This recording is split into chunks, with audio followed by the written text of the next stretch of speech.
Welcome back. We are reading Inner Child cards. We're at part 1, the Oracle, section using the deck with children and layouts, and that will complete part 1. And I will add photos, I will add I will take pictures of the layouts and add them. So whenever we get to that, you can see the layouts. So, it's much easier than trying to explain without a visual. So I'll give you visuals of that. So, okay, so let's see what and how do they suggest that we use these cards with children, which I don't think I would use them with children unless they were my children or my family, or I was a professional psychiatrist or psychologist. I don't know, but let's see what they say about using the deck with children and how they do this to where it's,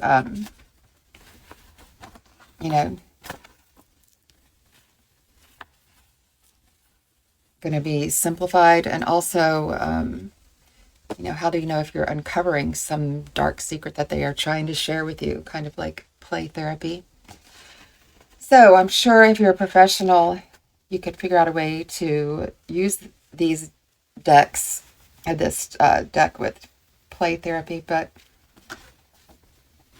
let's see what they are suggesting.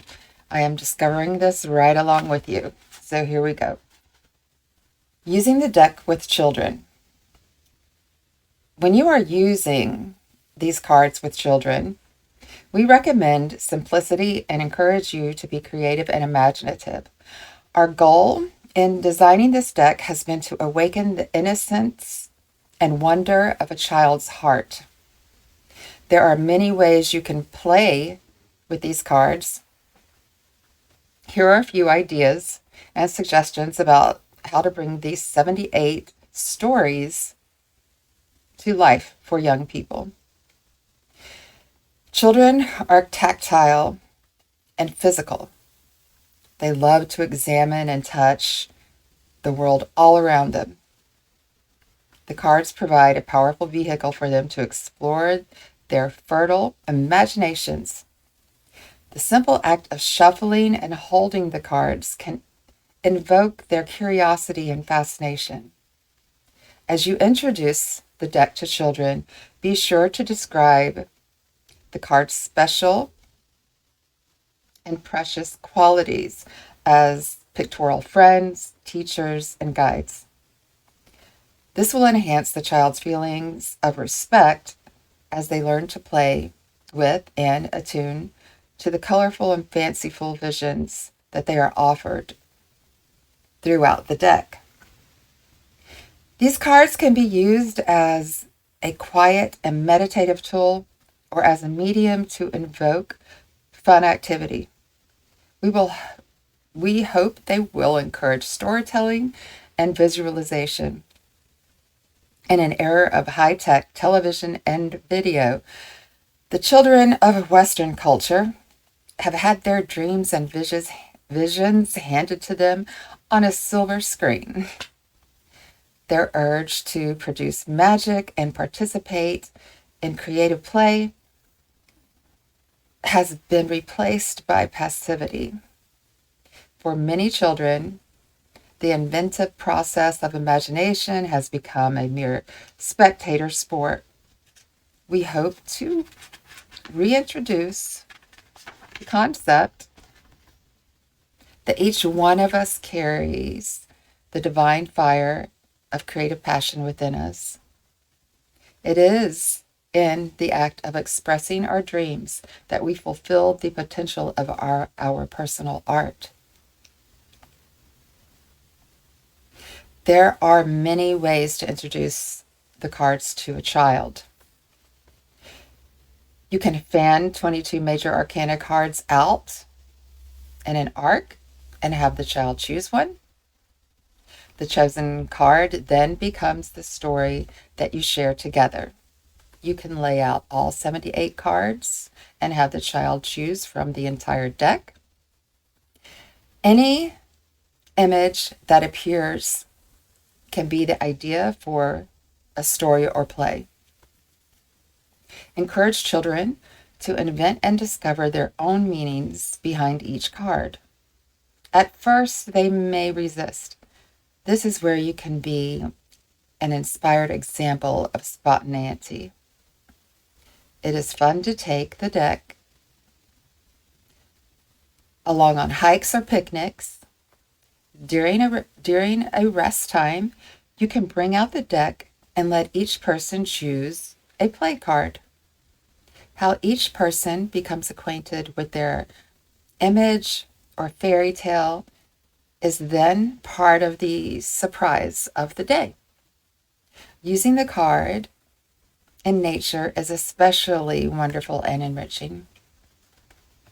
Using the cards at bedtime is a beautiful way to end a busy day.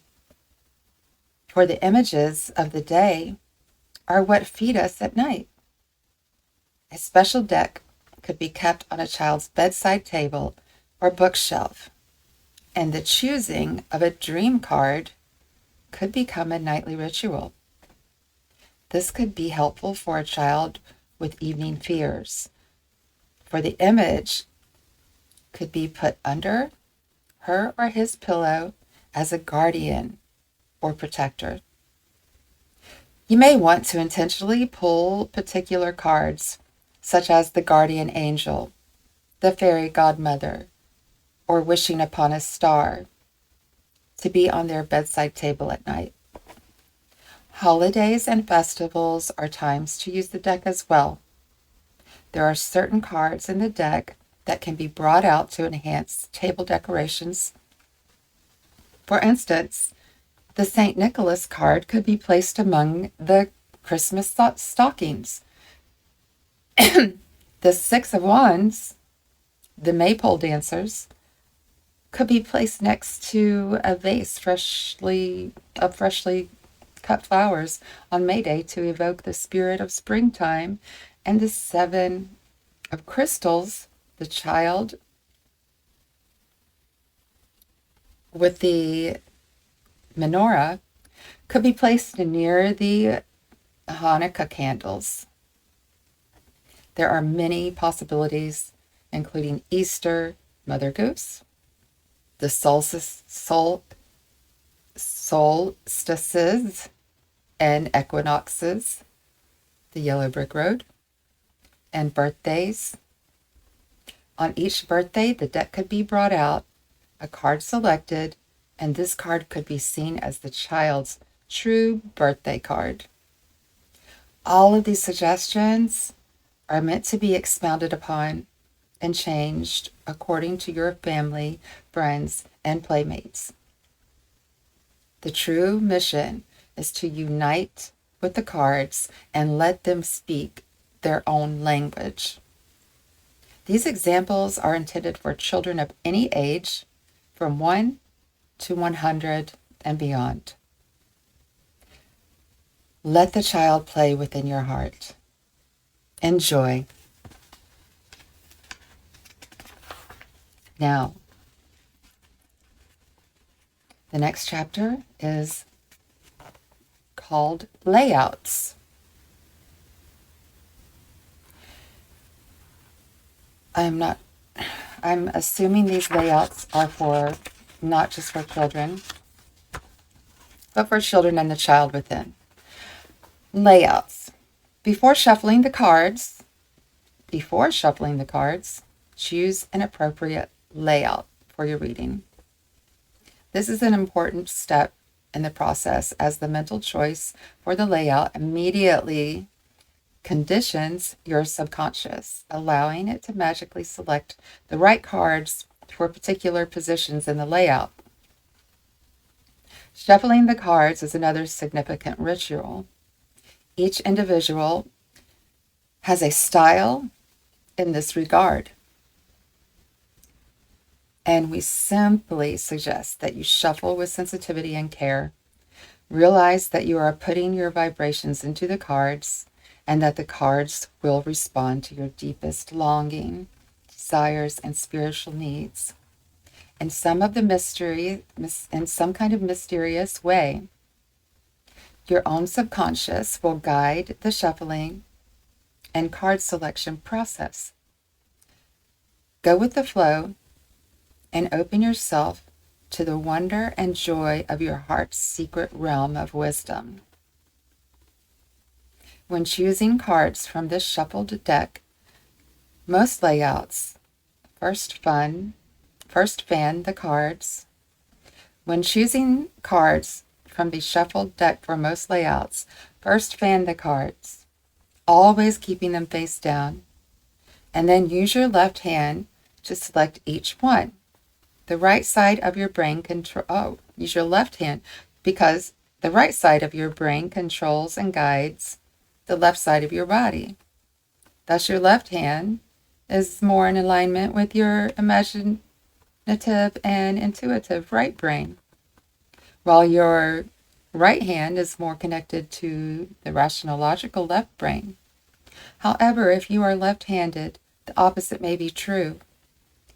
When putting the cards into the layout positions, always keep the cards face down until you are ready to read them. Another of our key recommendations concerns reversed cards. Many tarot teachers and writers accept the idea that reversed cards mean the opposite or reverse of upright cards. We strongly suggest that you ignore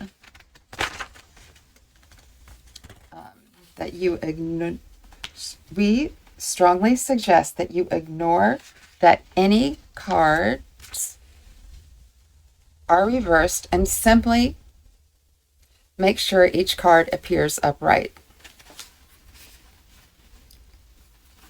So no reversals with this deck. Makes sense to me. Okay. When tarot decks are created, the designers spend many hours preparing beautiful works of art. The suggestion that a reversed card means you should reverse the meaning of the card seems to be a negative use of the deck. Accepting the idea of a reversed meaning gives power to the part of the mind that emphasizes duality, polarity, and division. Furthermore, the process of trying to analyze a reversed card and its meaning takes you away from the divine guidance flow to your personality from your subconscious and higher teachers through the pictures in the reading.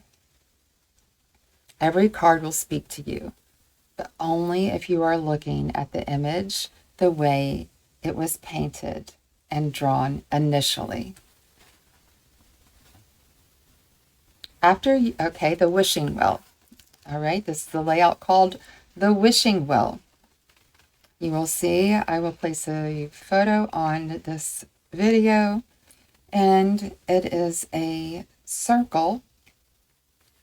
The wishing well layout is a circle. After your meditation and shuffling, fan the cards into a circle in a clockwise fashion. This process creates the wishing well layout. From this circle pattern, select any card, turn it over, and put it in the center of the well, the circle. This is an ideal layout when you are looking for one answer to a particular question, and when you are truly wishing to plumb the depths of your own soul. Realize that the one card you have chosen is a spiritual mirror for your life at this moment. Out of the entire universe of 78 images and inner child cards, you have selected this picture as a catalyst for change and inspiration. Consider how extraordinary that is. For some unknown reason, 77 other cards were not appropriate for you to examine at this time.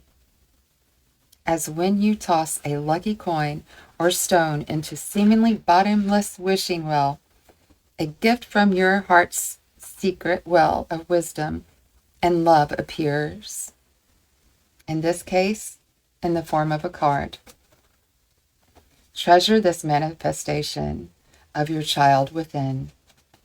This layout can also be done with a group as a special beginning to a meeting or gathering. Each person can shuffle the cards, and everyone in the group can help fan the cards into a circle. Then one individual chosen by the group can carefully and sensitively choose one card that will signify the group's purpose in the days and weeks to come. Keep in mind that the power and magic of the wishing well layout comes from the fact that only one card is chosen to reveal the mysteries of life. In numerology, 1 is the key to unity, wholeness, and spiritual strength.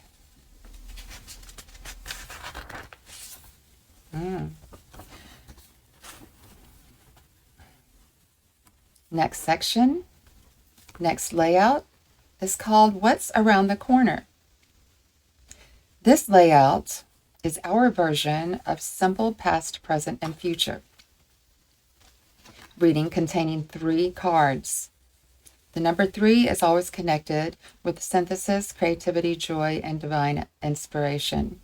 After fanning the cards, select 3 cards from anywhere in the deck to represent the first house, the past, the corner, the present, and the house around the corner, the future. Positioning the cards from right to left,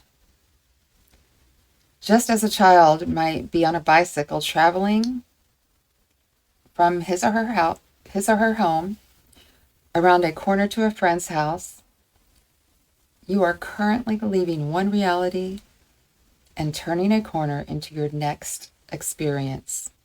Past, present, and future can all be understood as you make the turn. While this layout allows you to create a story in time, it also helps you realize that every action creates a reaction that calls for an eventual resolution. The ancients referred to the Trinity as a system of thesis, antithesis, and synthesis. All threefold readings can help you integrate body, mind, and spirit in a rich and revelatory way. The child layout. This is a 5-card reading that is filled with wonder and magic. After fanning all the cards, choose 5 from anywhere in the deck and place them face down in a row from left to right. To understand the significance of each placement, consider the spiritual meaning of each letter in the word child. Card 1 is connected with the letter C. This letter begins the word and is shaped like a crescent moon. The card in this first position represents your receptivity to the world around you, your openness to the universal forces shaping your destiny. Card 2 is connected with the letter H. This letter looks like a ladder. The card in this second placement indicates how you climb higher within yourself to reach new levels of spiritual understanding. Card 3 is connected with the letter I. Isn't it amazing to realize that at the center of the word child is the letter I, symbolizing individuality, independence, and the I or ego developing within? The card in this third placement in the layout signifies a central reality in your life, a special goal, a change of heart that can transform your existence. Card 4 is connected with the letter L. The card in this position stands for the new life you are constantly creating.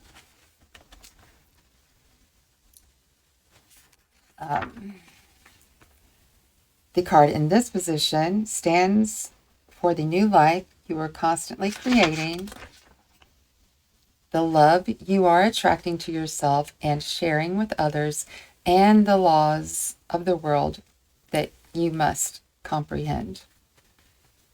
Card 5 is connected with the letter D. In the Hebrew alphabet, D was called Daleth and was signified by a door. The card in the 5th position of this layout is your doorway into the world and the challenges and opportunities on your own immediate horizon. The card appearing in this spot also signifies the quintessential you, that unique aspect of your life that is often hard to fathom and almost impossible to describe. It is important to note that in numerology, the word child adds up to 36, which reduces down to 9. Child equals 3 plus 8 plus 9 plus parentheses 12 parentheses plus 4 equals 36/9. Each letter of the alphabet has a number affiliate based on that letter's position in the 26 numbered sequence. Thus, A equals 1, H equals 8, L equals 12, can be reduced to 3, X equals 24, can be reduced to 6, and so on. Why should the number 9 be so important relative to child consciousness? This is the part of the mystery of life. What we do know is that the human embryo takes 9 months to develop during gestation. There are also only 9 primary numbers. After 9, the numbers essentially repeat themselves on a higher scale. As we were preparing this book and contemplating the significance of inner child cards appearing in the early 1990s, we felt there was a special connection between the child within and the number 9. It now appears that the rapport is genuine and that the 1990s are destined to be a crucial decade for healing the inner child and recognizing the needs of children from all over the world. In keeping with this theme, it is highly significant that the planet of healing and the key to ageless wisdom, Chiron, moves through the sign of Leo from 1991 to 1993 for the first time in nearly 50 years. Leo is the main zodiacal sign relating to all aspects of child consciousness. The next layout is the rainbow. All layouts using a 7-fold system card contain an element of enchantment and mystery. The rainbow of 7 colors has always been seen as a covenant between the spiritual worlds and human life. It is a sign of heavenly and earthly magic and interpretation. Fan the cards in the usual fashion and then choose 7 cards from anywhere in the deck. Place them into an arc. The rainbow arc. The rainbow layout.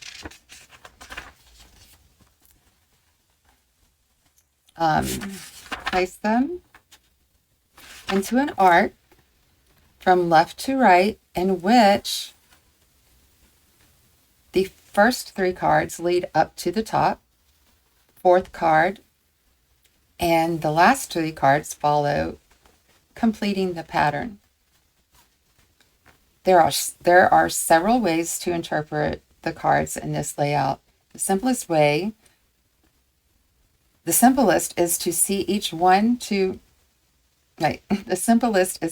cards 1, 2, and 3 as representing your physical, emotional, and mental development in the recent past. Card 4 signifies the synthesis of growth or experience right now, a spiritual shift that needs to be recognized. Card 4 signifies the synthesis of growth or experience right now, a spiritual shift that needs to be recognized. That is not written out right. Wait. Card 4 signifies the synthesis of this growth or experience right now, a spiritual shift that needs to be recognized. Got it. Cards 5, 6, and 7 symbolize reflections of your future, mental, emotional, and physical development.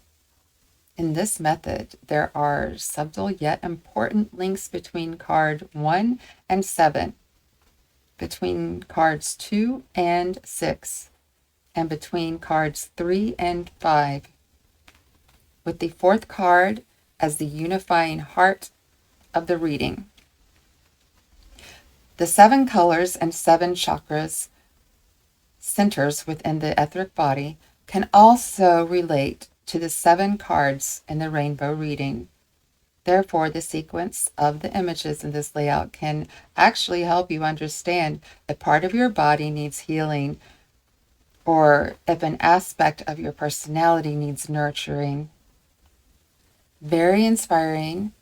Cards representing a particular chakra may indicate the need for true blossoming in that area, or the appearance of a special card relating to a color may be a sign that you should wear clothes with that color more often and perhaps add foods of that color to your diet.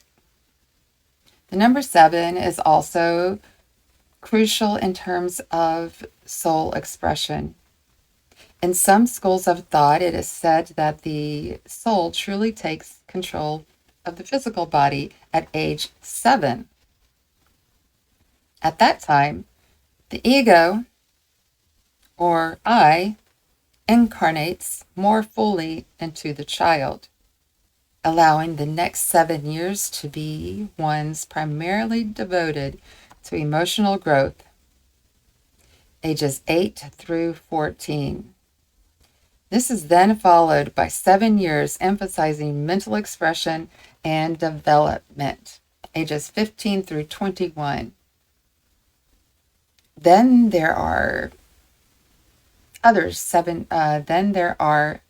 7 years of spiritual gestation, ages 22 through 28, a cycle often ignored in our Western culture that is focused on materialism and monetary gains. Hopscotch. All right, so we have hopscotch. One of the earliest games that children love to play is hopscotch. Although there are several varieties of this game, the one we have selected uses 10 squares or boxes. Hopscotch is played by tossing a stone into numbered boxes and then hopping or jumping into the boxes to retrieve the stone and return to your original position. To proceed in the game, you have to toss the stone into each numbered box without it touching a line. While hopping to retrieve it, you can't put your foot on a line. The word Scotch usually means line. The aim of the game is to be the first child to successfully toss the stone into all 10 boxes and hop back to the starting position after you have retrieved the stone from each box. It is rather striking that hopscotch, with its 10 squares, parallel, and 10 energy centers, Sephiros, in the Tree of Life of the Hebrew Kabbalah. The Tree of Life is one of the great mysteries in esoteric philosophy. It is a system or device for understanding and contemplating spiritual existence, life on earth, and the wonders of human evolution. The Tree of Life is connected with the 22 letters of the Hebrew alphabet and the 22 major trumps of the traditional tarot. The game of hopscotch, in its own way, is a tree of life for a child. It teaches the child discipline, patience, focus, eye-hand coordination, poise, balance, goal orientation, and even rudimentary mathematics. It's one thing for a child to mentally count numbers, and it's something else when a child in a group hops through these numbers and experiences them in real time in a real game of life.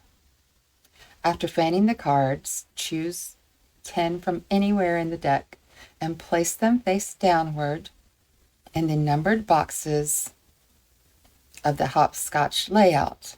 See the picture I have provided for you in this video. The meanings for each position are shown in the diagram. These meanings correspond to the major keynotes of the first 10 numbers. You can also see that, as in the rainbow layout, there are unusual interconnections among the numbered placements. 1 balances 10, 2 reveals rapport with 9, and 3 aligns with 8. In the center of hopscotch, we experience the 4th square, world of our central selves, the physical, emotional, mental, spiritual universe in which we reside.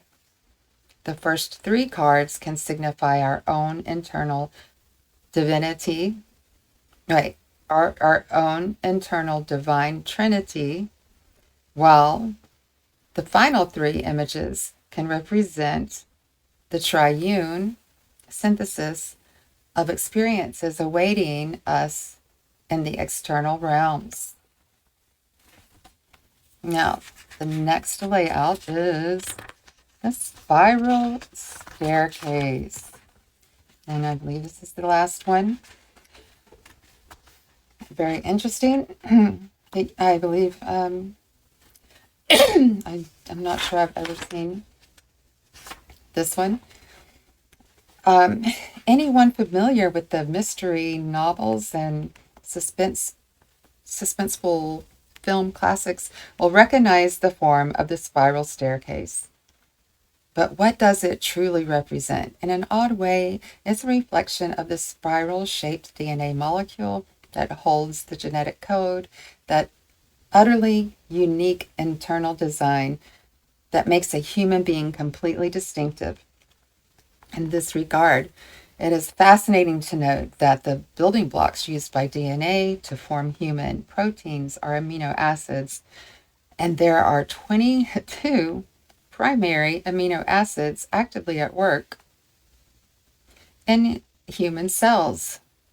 This may reveal a formerly unknown connection between the 22 major trumps of the tarot and the 22 letters of the Hebrew alphabet and the 22 building blocks of a cellular child within.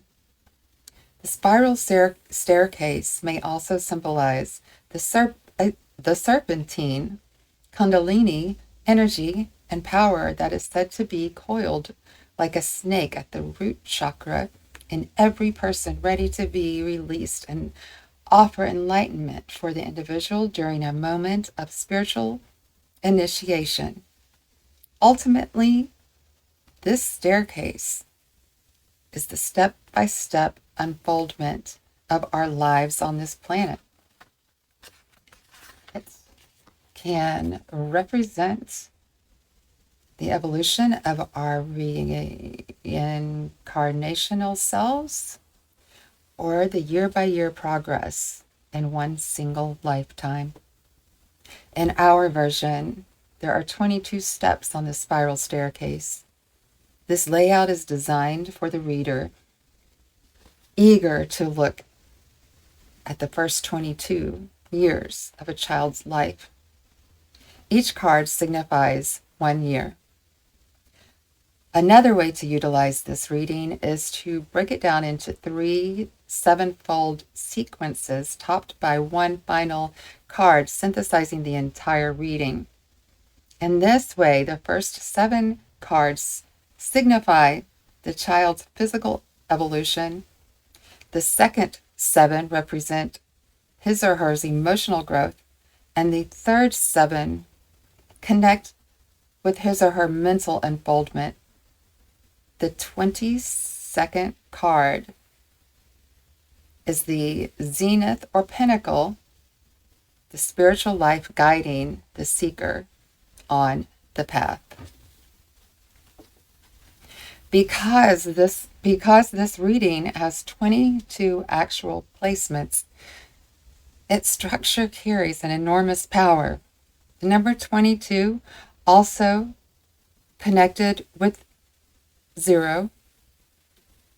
The two numbers delineate the end and beginning of the major arcana. The planet Uranus, denoting revolution, change, intuition, breakthroughs, and the ability to build bridges of a higher consciousness, linking the personality to the soul. As with other readings, first fan the cards, then choose 22 of them from anywhere in the deck, or you could use only the 22 major trumps in this reading. After mixing and shuffling the cards, place each major trump on a step of the staircase. Each card signifies certain experiences or revelations in the first 22 years of life. Be sure to keep a record of each of such a reading, particularly when you are focusing on a newborn baby or a young child needing guidance. You may want to do this spiral staircase with the parents of the child, having each parent select 11 cards for their child, thus creating a balanced and well-integrated session and experience. And refer to the images of the layouts I have provided in this video.